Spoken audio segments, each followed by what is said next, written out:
You're listening to Big World Network.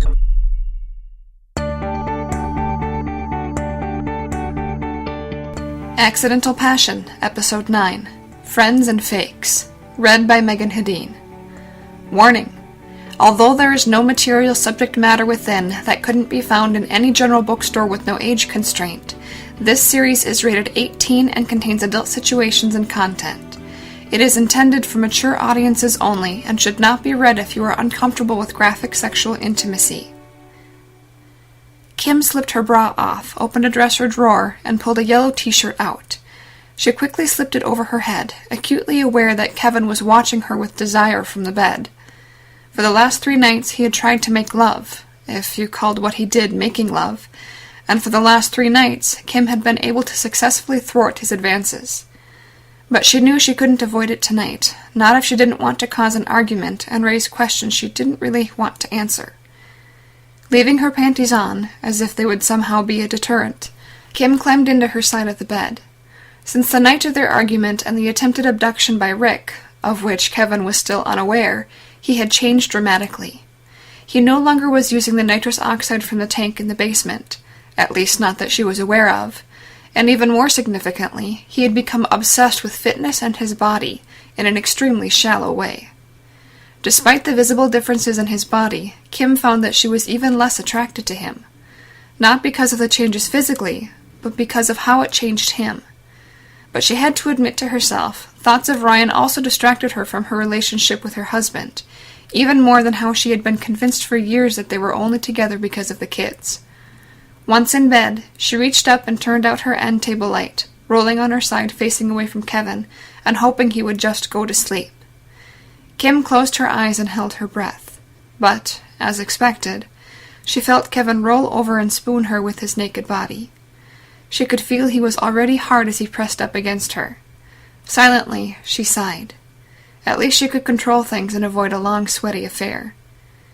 She rolled to face Kevin and, in order to avoid having to kiss him, slid down under the covers and took him into her mouth.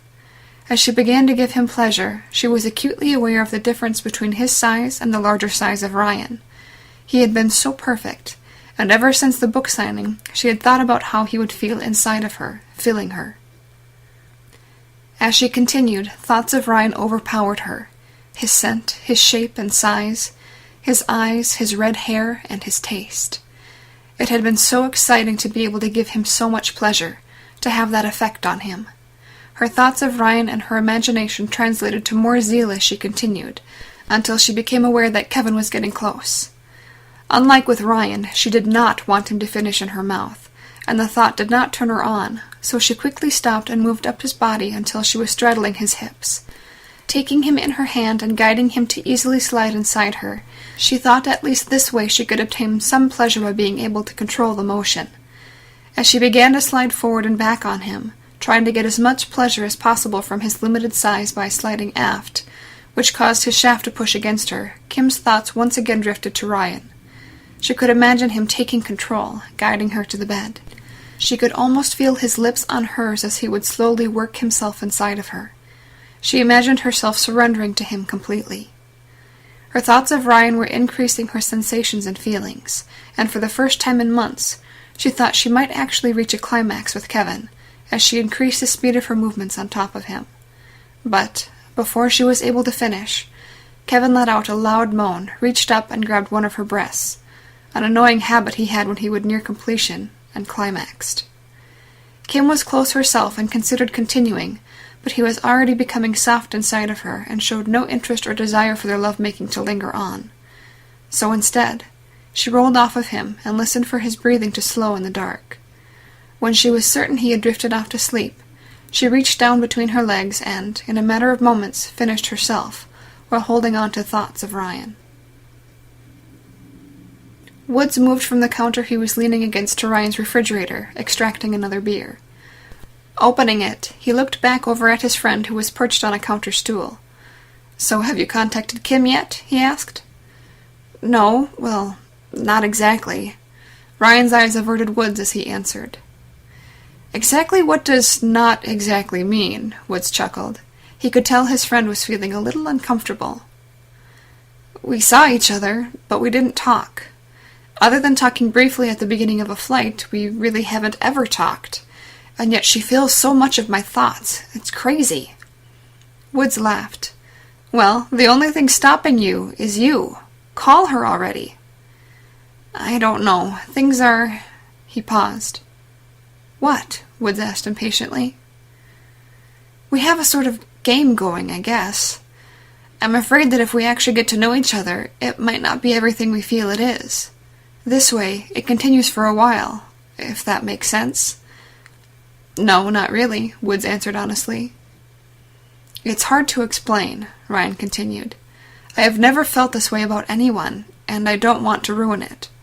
Right now we have this crazy connection, this draw and desire, and a little uncertainty where and when we will see each other next, and how." He chuckled to himself with that. "Well, in the meantime, I will make sure this Rick stays away from her," Woods replied. "You really came to town for that?" "Yes. With everything you have done to help me over the years, I owe you. I just want to watch him for a couple of days and make sure he has moved on to other things." Woods paused. "And I thought I might see a girl I met last time I was here that works for the airline." "You didn't tell me that you met someone," Ryan replied. Woods was not someone to become involved, and certainly not someone to travel from L.A. to see a girl. He was an eternal bachelor. "It must be serious if it brought you back here." Woods looked annoyed. "It's nothing. I came back for you, to check in on Kim's safety since that creep was let go." Ryan laughed, looking at his friend and trying to read him. "Sure, if you say so." Angela, Ryan's literary agent, sat in her office holding her iPhone in her hand. Her mind was racing. It wasn't a battle of ethics that was occupying her thoughts, but how she could best use the picture she had on her phone for her own gain. Turning her phone on again, she looked at the picture of her client, the best-selling author Ryan. The image wasn't perfect, but it was enough. It was clear it was the back of Ryan's head, the red hair being a big giveaway, and with the crowd in front of him, it could be very easy for anyone to verify the image was legit. But the best part of the image was the mystery girl who was under the desk, obviously pleasuring her client. Who was this woman? Or does it even really matter who she is? She asked herself. All she knew was that this picture was going to be worth a lot, either in power or money. She really didn't care which. This has been a presentation of Big World Network. Visit us on BigWorldNetwork.com for more free weekly series, or follow us on Facebook and Twitter. Thanks for listening.